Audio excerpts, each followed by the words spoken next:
Okay, so now my mission every time I sign on with the Wizards sim is to number one, see Turbo coming back, and number two, not get my ass kicked, because just lately it has been a horror story. It's just, just extraordinary. But it kind of makes it more fun, simply because it stretches the strategy, it stretches pattern betting a little bit more, and it's just lovely to see the turnarounds coming. It's grand. Uh, Really sweaty at a couple of points just lately, well into hundreds of thousands. But it's all about perspective, really. You've got to recognise that the casinos have so much more money than we do, and trying to take on their firepower with a pea shooter it's just silly. I mean, it's just not going to work. And yeah, these guys like Vegas Matt and Mr. Handpay and Brandon O'Brien and what's his face, dear old Bluffin' Bob, whose eye is apparently never going to recover. Poor lad. That was such a sad thing. I mean, losing sight of one eye. Um, but hey, he's a very upbeat, very cheerful guy. Bets like a lunatic, but that's what they're all in business to do, isn't it? It's drama, drama, drama. It's sort of give the peanut gallery something to yell about and jump up and down about and all the rest. So now, where the hell am I? Stand there. I think. What was that? Must be a repeat, I guess. Yeah, it's funny. I had this one silent thing that I had to do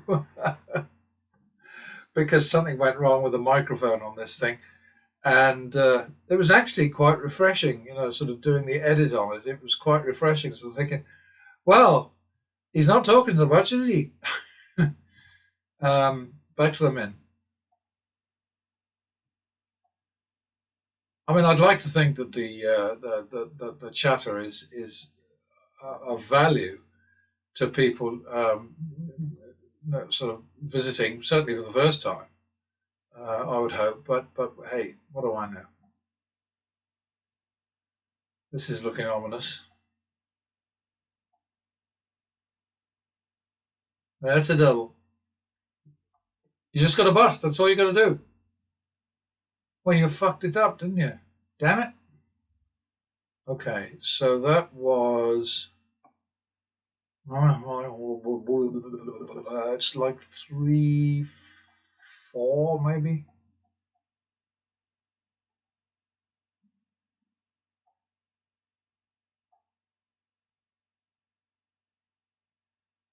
Well, that made it better.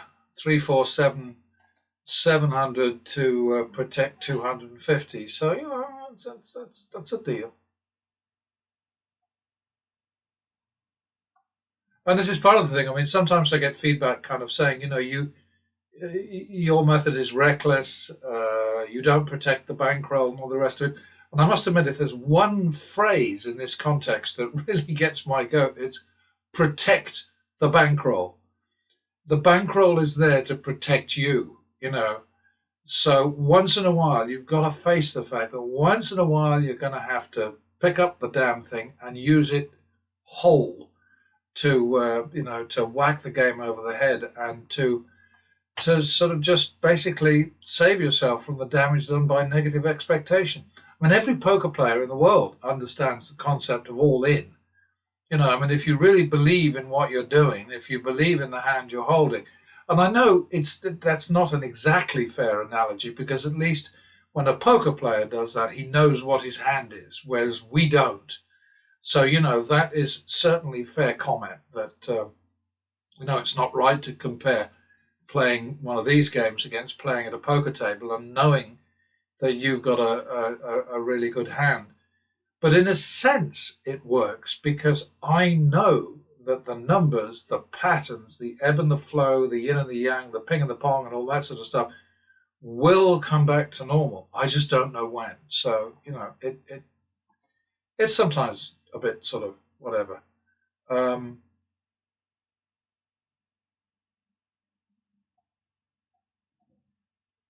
We had 250 over here at one point, so I think we must be 51.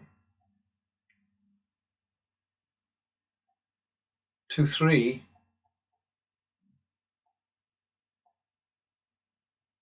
There we go. Yeah, I think I overbet there, but that's because I overtalk. I mean, I got to say to you folks out there, if you can find somebody who's giving you better information about how to beat these games and they talk less, you better go with them. I just find that explaining every bet is helpful to enough people for me to believe that it's worth doing. And I know that I used to get comments every so often on the blog, which is still there. It's still alive, still getting a regular flow of viewers, a decent number, and it's interesting that it bounces all over the world. Sometimes somebody in Russia will go nuts, and then sometimes Singapore will go bonkers, and sometimes it'll be Australia. But usually that's only one person, who suddenly decided I'm going to read everything, and so it does distort the picture a bit. But it's stream of consciousness on that, and this is basically the same thing, isn't it? So I guess that's just my way of functioning. 1-2, I think, third. Hate this. But you're kind of stuck with it in a way. Yeah, that's the thing that really rankles, All right. So we're on 3-2, and we're dropping. I think the drop zone now needs to be. I'm sort of tending to just go for it. So it's 3-2 drop.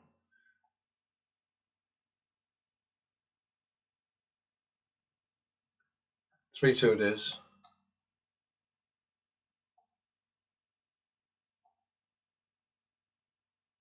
5-4 second.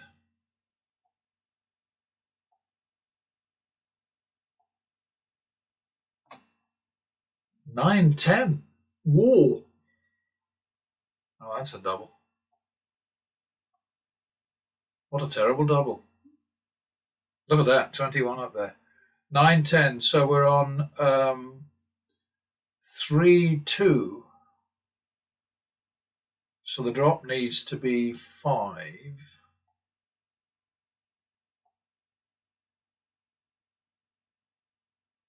So that's 3.5 2. Because now we're in the big leagues now. 3.5 2.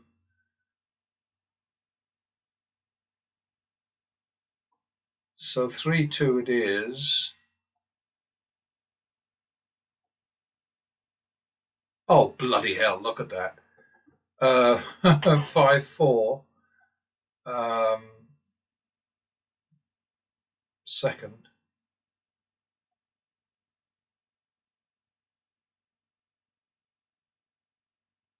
Ugh! So what we're going to do here, it's now 9-10 in thousands.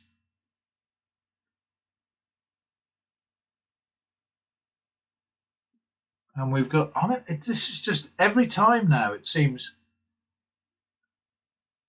I have to jump. So we've got plus 91.7 in the chip pile in front of us, and then we've got a marker for 100,000. So we're down 8,300 right now. So I'm going to go straight over to baccarat, and I'll see you in a minute. All right, so here we are, up shit creek again, only briefly, I hope. But it's yet another bloody hammering from the Wizards blackjack sim, and this is the sim that some people have accused me of manipulating or rigging or all of that kind of nonsense. And anyway, before I kick off here, and obviously it's going to be a 9-10 bet, but I'm going to make it 9-11 simply because we're 8,300 down at blackjack, and we need a little bit extra compensation for the stress and the strain and the threat and the nasties. Um, but I'm just going to grab this opportunity very quickly to repeat something that I say quite often, and I think probably most people understand. But obviously, the cards and the probabilities and the prospects and the likelihoods and the numbers and the mathematics and all the rest of it, completely unaffected by the size of the bets involved. The only thing that's altered by very, very large bets is your brain chemistry and your sort of like pulse rate and stuff like that. But as far as opportunities are concerned, prospects, possibilities are concerned, no change whatsoever. And that doesn't make it any easier. But I was having a talk with a friend of mine the other night, and he said to me, he said, "Well, why don't you think about, because you've got a 50,000 limit at baccarat and a 100,000 limit over at blackjack? Why don't you think about hopping back if you get into trouble at baccarat?" And that's quite an interesting idea, because it is true that once you hit the limit, and this is a house limit and not a table limit. I mean, normally, what I would expect to do would be to just keep going upwards, keep going up market, up market, up market, step, step, step, step, step, up through the ranks, starting with bronze and then silver, gold, platinum, diamond, and I don't know what comes after that, titanium or whatever. Excuse me, sorry about that. But anyway, I'm just saying. So we're at 9/11, and now we're at 2022. I think maybe when I hit the limit, I might do exactly that. If I hit the limit.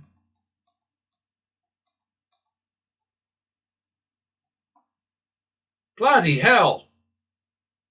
42, 45.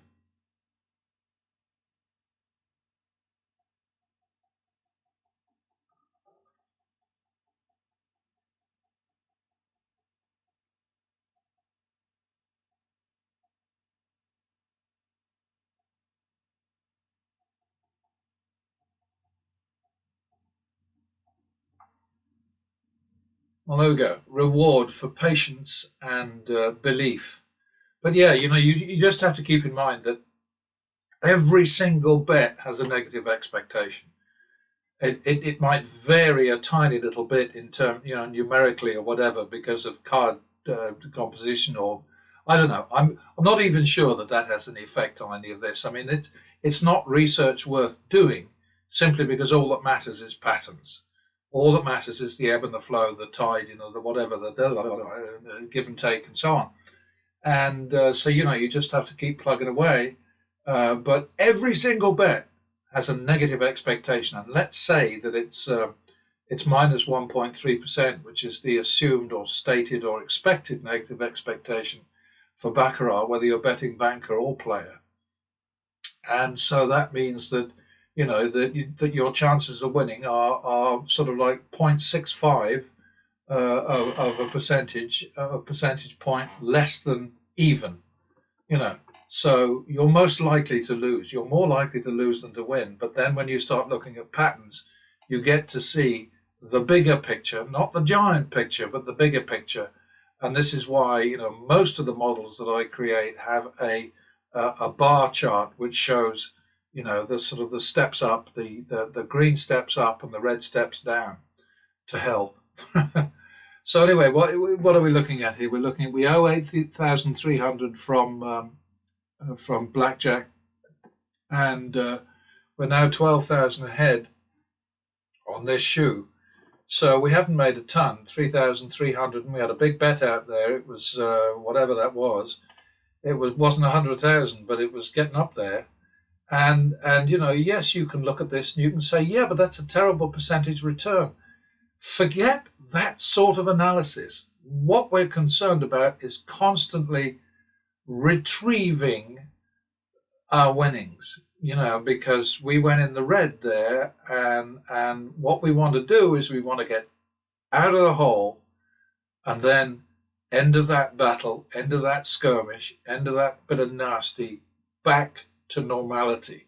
And that's what it's about. And you have to have a ton of money behind you, along with your very effective, proven, demonstrated, demonstrable, viable, efficacious, blah, blah, blah betting strategy. But you must bet progressively, because only progressive betting will give you an average winning bet that's greater than your average losing bet by a percentage which blows away the house edge for the game. And there you got it here. I mean, we've got, 3 bets lost, about 11,000 each, and one at 45,000. I mean, that's a little bit sort of like, but anyway, no, we were about 90,000 there to get 12,000 back. I would say 12,000 as a return on a 90,000 investment in a matter of 5 minutes is pretty fucking great. But hey, there are people out there who would disagree with that, and all I can say to that is to hell with them. Double for the loss. Am I talking too much? 1, 2, third. 3, 2, hopping. P1. 3, 2 it is. 5, 4. Okay, 1, 3 for the nasty. You got it. Back to the min. But if you watch these games, just not these particular games, not me and my demos and all the rest of it. Go into a casino, watch the games, and just get a feel for the ebb and the flow, the yin and the yang, the bloody. I mean, it's astounding. And as long as you have a strategy, a progressive betting strategy that depends on that, then you're not safe, because sometimes you're going to be stretched. But you are a lot better off than these crazy random bettors who, with their Hail Marys and their shit or busts and their stupidity and the whole bit. I mean, come on. Double for the loss. 1. I'm going to call it 1, 3. And it's 4, 3, and we're hopping. B1. Excuse me, sorry, I've been having a terrible day today. B2. If I had a sophisticated AI editor, then all of that would be chopped out. I'm not sure I can't do that with the editing program I'm using now, actually, which is fairly bog standard. But was that B3? B4? Hey. Oh, the other thing we talked about was hopping back. In the big model, which is where the 130, 140,000 or whatever it is, that hops back automatically, because it's part of the deal with the algorithm, where it sort of stops counting the minuses when you hop, so it starts again. And so when it gets to -3, then it hops back. Alexa, stop. So that's how that works.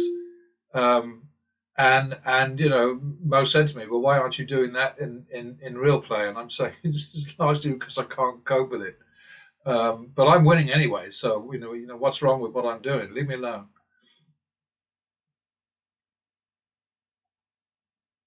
All right. Was that 5-3?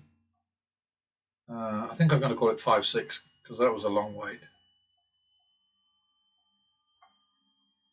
11-12.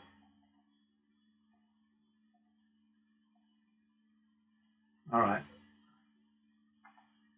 Back to the min.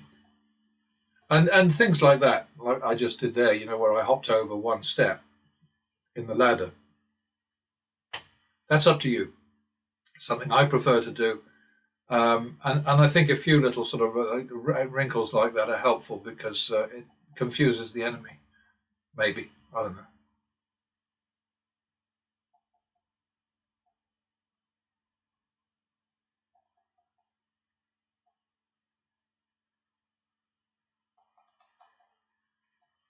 So now we're at plus max, and then we lose it. Damn it. Okay, we got it back, so Back to double for the loss, double for the tie, and we're out of that. Double for the loss. 1, 2. Aye. 3, 2 hop.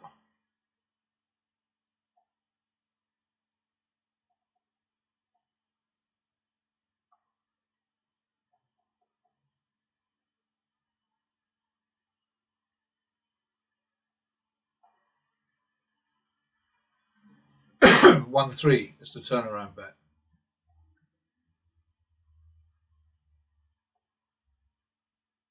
Back to the min. Double.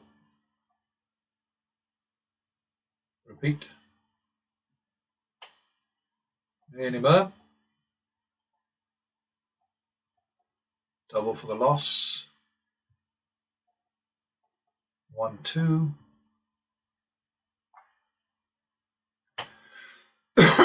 Excuse me. Yeah, I'm really struggling today.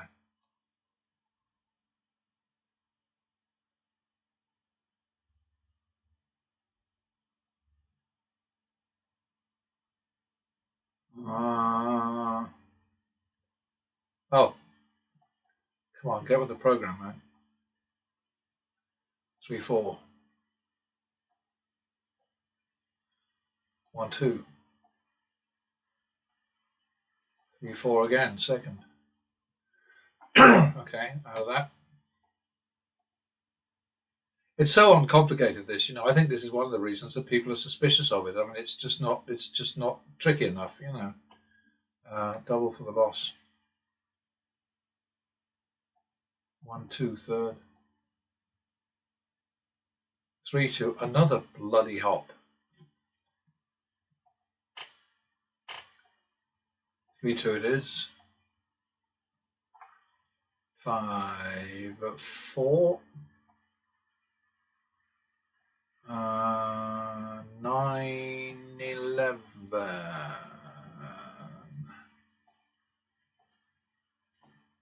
Well, that worked. Okay.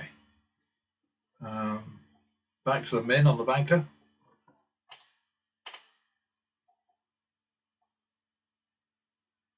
But I don't think anybody, looking at these demos, anybody who's looked at more than one and one for more than 5 minutes, is going to accuse me of inconsistency. I mean, and I think this is why I developed this whole thing about talking my way through pretty much every bet. When I was just so intrigued by this guy, and it's only just one person who said to me, "Your strategy is way too complicated, and you are the only person in the world who understands it." I was thinking, what? Jeez.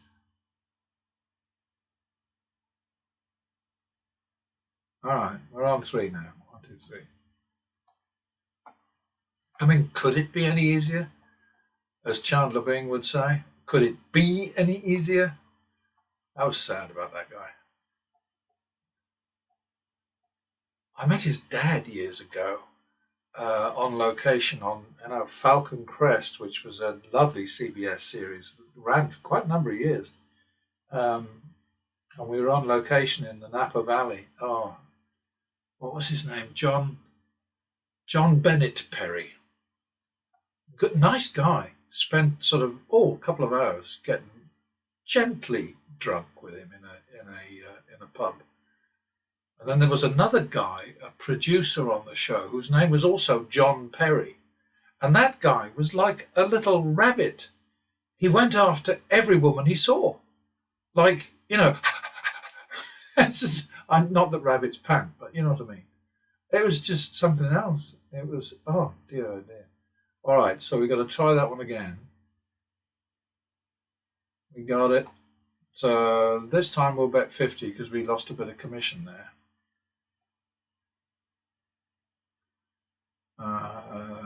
51. Oops, that's not right. 51. Repeat that one. 1, 2 second. All right, back to the minimum. We're kind of staying ahead of the of the commission. What the guys on the Vegas mat team, it really makes me laugh. I mean, they keep on winning on the banker and then chasing the commission. Why not just build the commission into the bet? I mean, sort of like, our target is to win 5,000. So we're going to put out 5,000 plus the commission, which is 250. So the bet is 5,250, right? Bang, you're covered. And actually you need to put out a little bit more. I was used to go 10%. I'd say, okay, this is the turnaround bet, 5,000, so it's going to be 5,500, and then you pay the commission on the basic bet, the large part of the bet, and then the commission on the extra bit, and the two are covered by the 10%. So, because what would the commission be on 5,500? Would be 275. But and then they get into terrible trouble. I mean, they ran one up to 7,500, no, 12,500 before they got it sorted. But they're fun to watch because they're basically so amateurish, which is extraordinary for people who gamble all the time. But they don't make their living from gambling. They make their living from Google, which is a different thing entirely. And they make their living from sponsorships, for deals, like Matt has FanDuel, and from selling merchandise, which seems to be very popular because actually most of it is quite elegant. It's quite well designed. It looks quite nice, but I wouldn't spend a bloody bent penny on it. But there we are.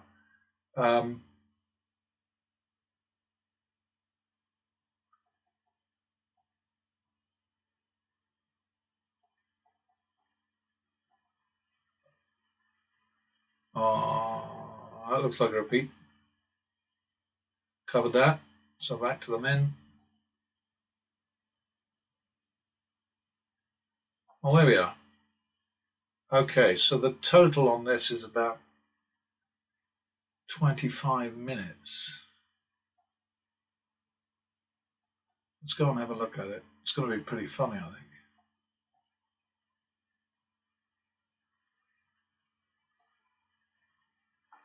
But when you see one of these big win things, it's always about the fact that I rolled over from a bad blackjack session.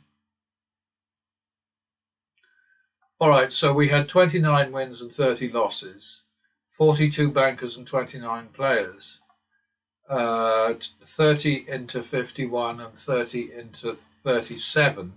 Well, obviously, the advantage is 51 over 37, essentially, isn't it? So that's good. We did our job, and I think maybe I'll do one more shoe, more the merrier, and all that stuff.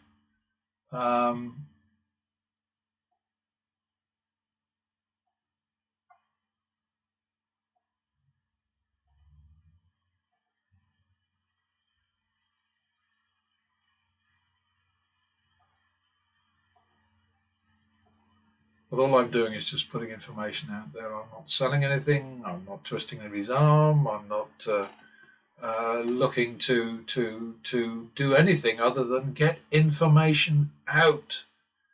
Progressive betting is the only way you can win. But if you bet progressively the way the casino tells you should, then it will be, as they predict, suicide. That's a repeat, I think. What did I do wrong then? No. Wait a minute. What did I do? All right, 75. Oh, it was the tie. Yeah, okay.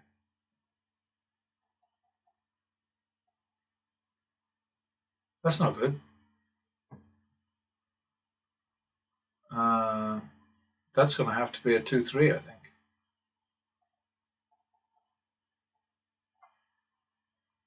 5-6. Damn it.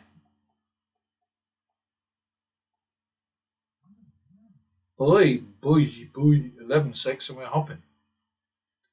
Now we go over there with 11-6. Okay, so now we got to go 5-7.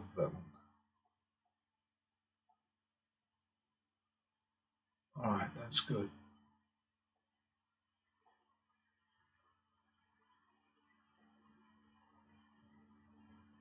Double for the loss. 1, 2.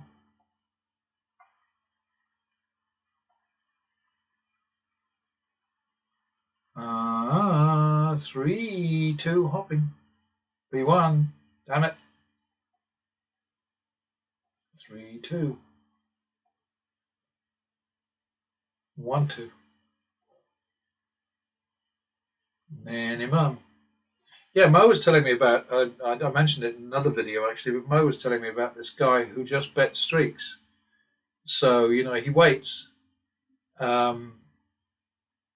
bets 3 times. So basically what he's done is he's kind of adapted, and probably coincidentally, I don't know. I mean, it's hard to tell. I know that 3 play was not around at all when I first put it up on the blog, which was about, I don't know, 10, 12 years ago, something like that. The idea of stopping a progressive betting sequence at a certain point, and then just backing off entirely if you can. If you're playing baccarat and they'll let you sit out rounds, then do that. Otherwise, drop to the absolute minimum. And if the minimum is the minimum that you've chosen is in question, then basically go for a fifth of your LTD as a guide to the to the amount you need to bet in the drop zone, as I like to call it. I mean, you will have noticed that I have all these sort of like I don't know, kind of sound bites or catchphrases or whatever that I'm using for things. But I think people do find it helpful, So you've got the down and the out, because everybody knows what down and out means. Down and out on Beverly Hills, and that's where we're headed. But the drop zone and the gag reflex and all that sort of thing. It's just to kind of help move it along a bit, and also to add a bit of humor, I think. I do like to do that. So we won the 200. So we're, stop talking, man. Jesus. Double for the loss. Repeat.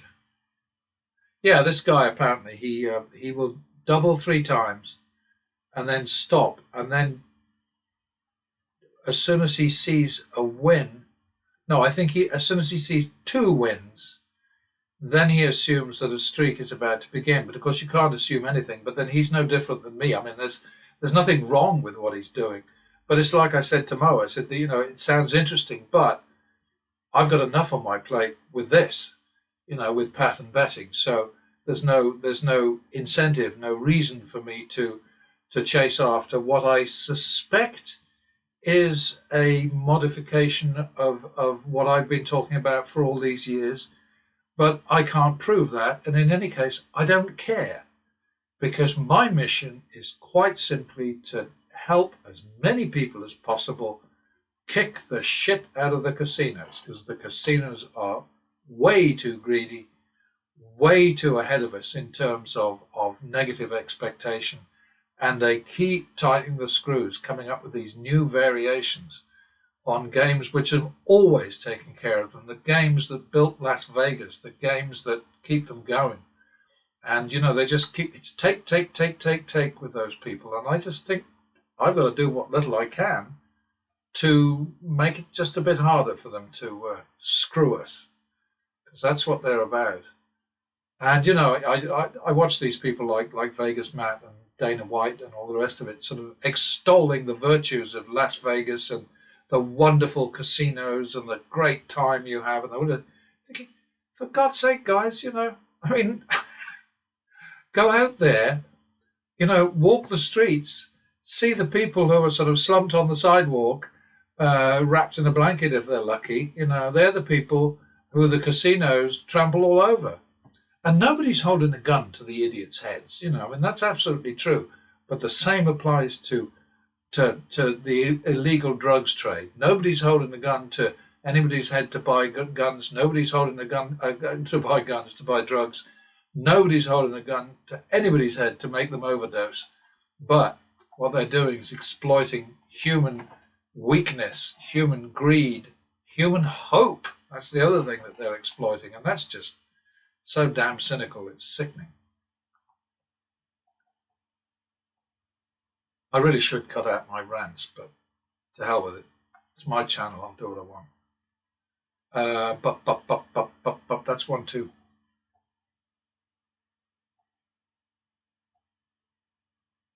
Thank you very much. Yeah, I mean, basically, we're in the business of chasing streaks. It's but it's disguised a little bit, But progressive betting, that's the key. Progressive betting is the key. I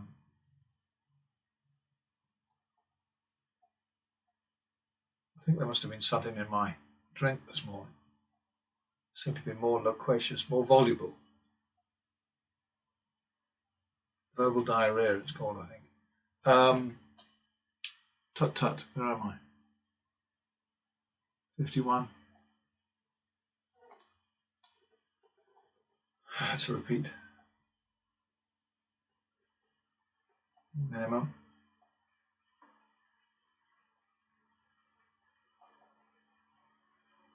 What did I do there? I didn't do the minimum, did I? Oops. Why did I take that? And now get the minimum. Sometimes it just doesn't, and if I'm not paying attention and I don't notice that it doesn't light up. My bad, sorry. Repeat. Double for the tie. Uh-oh, no, not +1, because we had a -25 there, didn't we? Yeah, okay. Minimum. Falling back to the minimum is just so important. I know I bang on about it a lot, but some people just don't get it.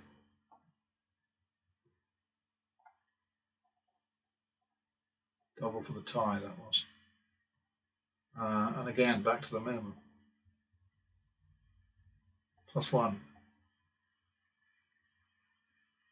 51. 2-3, third. Thank you, player. God damn it. What's the matter here? That's exactly what I was talking about just a second ago. When I click on it, and it just decides it doesn't want to do what I want it to do. Double for the tie. That, I think, is 2-3, second. All right. Players doing well for us right now. Got 21 wins and 16 losses, and players at 23-17. So there you have it. +1. +1. And we're going to call that 1-2. That's the new rule. It's not much of a departure, but it's just silly. Yeah. What do they reckon about it? Oh yeah, I used to repeat the 75 when it was lost on a winning streak, and I just decided it's silly to do that, and I could be wrong. It might cost me down the road, but that's a very, very minor tweak. It's not, I mean, is it greed? Maybe it is. Horrors.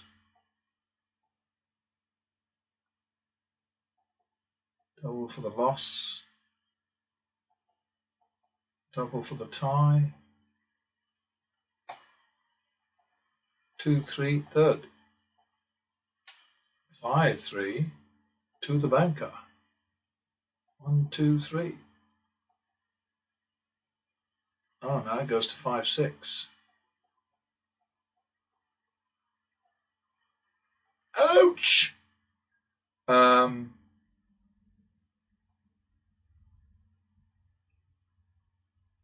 11,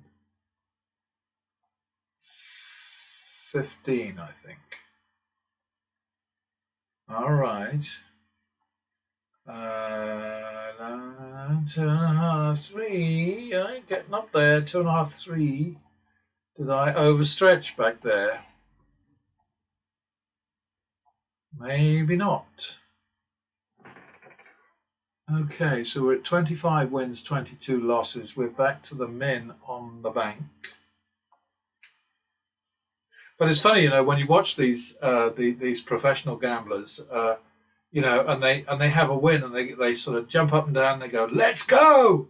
and they run around the sort of nearest bank of slot machines and do a victory lap and all the rest of it, as if they had anything to do with it, as if it was extreme skill, brilliance, great talent shown, some sort of amazing ability. It's not. It's just pure blind luck.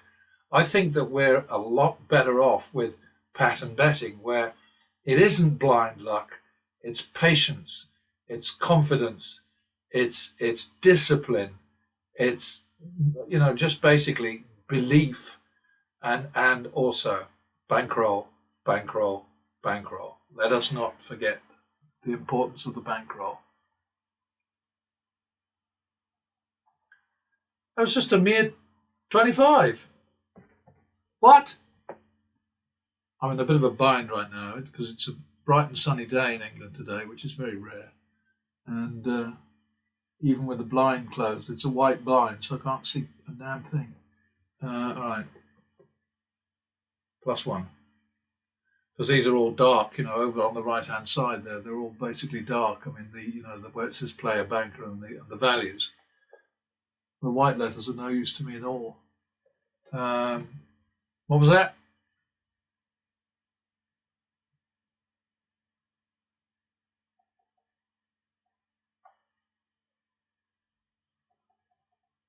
My little streak right now. Okay, so we will repeat that one. Now we're on 2-4. That's my bad. I didn't click it at all there. 2-4. There we go. All right. Yeah, consistency is so important, though. It's just sort of like the emotional response that most people have when they're gambling. It's sort of like, well, it's got to turn around in the second, and the sort of the stress and the clenched fists and the gritted teeth and the whole bit doesn't help.